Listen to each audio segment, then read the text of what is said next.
With No More Heroes 3 on the way, I wanted to play the first game again and see if I still enjoyed the series.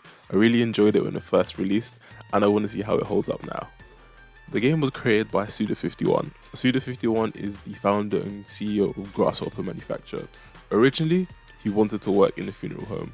Thank goodness he didn't. He got hired for a studio instead called Human Entertainment, and shortly after, he made Grasshopper Studios. After a few games, most notably Killer 7, we got No More Heroes, a game originally planned for the Xbox. Thankfully, Suda51 saw the benefits of motion controls, and it landed on the Wii. You play as Travis Touchdown, an anime lover based on Johnny Knoxville from Jackass, who wields a beam katana that is definitely not based on Star Wars. You need to make a little bit of money, and thankfully you've already invested in a beam katana from an online auction and someone has given you an assassination gig. That's lucky. Cue one of the best trailers I've ever seen at the age of 14.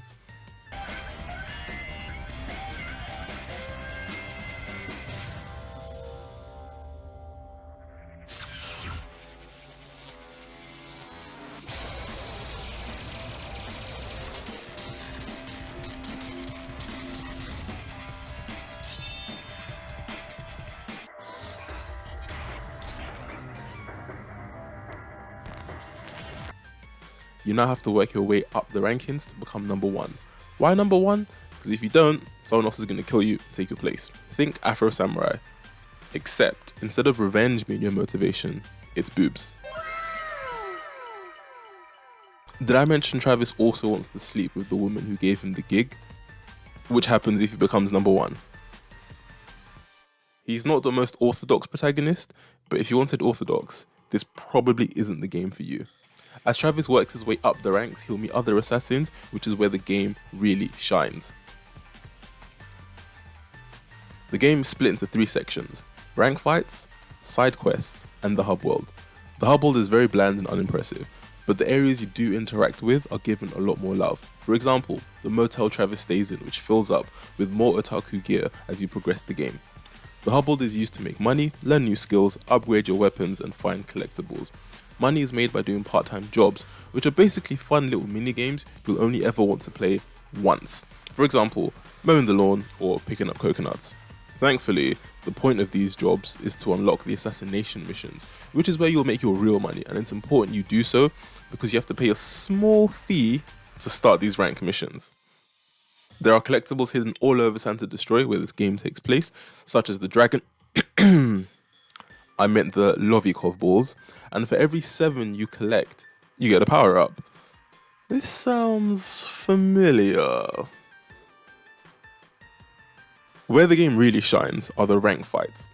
After you make enough money to challenge the next rank, you get to explore different areas of Santa Destroy, fighting through underlings, collecting more collectibles, and unlocking wrestling moves before you arrive at the rank fight itself. Each boss has a distinct personality and ideology they like to share with you before a fight. There's no subtext or beating around the bush, they just lay it all out. It's kinda intimate and would be sweet if you weren't preparing to kill each other. Not only this, but each boss plays differently and each have their own unique gimmick, which brings us nicely into combat. The combat in this game is fun but can get quite repetitive. Fortunately, there are other ways to fight, such as using wrestling moves like suplexes and power bombs. In addition, every time you kill an enemy, a slot machine will go off. Win, and Travis will shout the name of one of his favourite desserts, and you'll be given superpowers for a short time, which will let you one-shot your enemies in various ways. Your beam katana is your primary way of fighting, so pay attention to its charge as it does run out. Fortunately, it does have a quick charge function. The katana can also be leveled up, and there's even a gym where you can raise your strength and max HP. As repetitive as the combat got, it always felt satisfying as each enemy must be killed with a slow-mo finisher, apart from some rare occasions. Did I also mention that when you kill people, they explode into money and coins? Because that never got boring for me. The art style for No More Heroes is beautiful and has aged well. Apart from certain aspects of the bland hub world, which remind you this game was originally a Wii game, it still holds up well. Thankfully, as I said before, care has been taken in areas you do interact with, so Travis looks great and so do the bosses. Each assassin has their own motif, backstory, and style of fighting, so none are bland. The game also has a nice retro feel to it in regards to its prompts, menu, and UI. It also runs in 60 frames per second now too. The game also has replayability factor as you unlock bitter difficulty after beating the game the first time, and in your second playthrough you can collect concept art for the game as well. You can also carry your gear and abilities into your next playthrough, but I'd only suggest this if you really enjoyed your first playthrough. Otherwise, once is enough. I had a lot of fun playing this game, and if you're slightly into obscure games, No More Heroes 1 could be a great way to spend the weekend.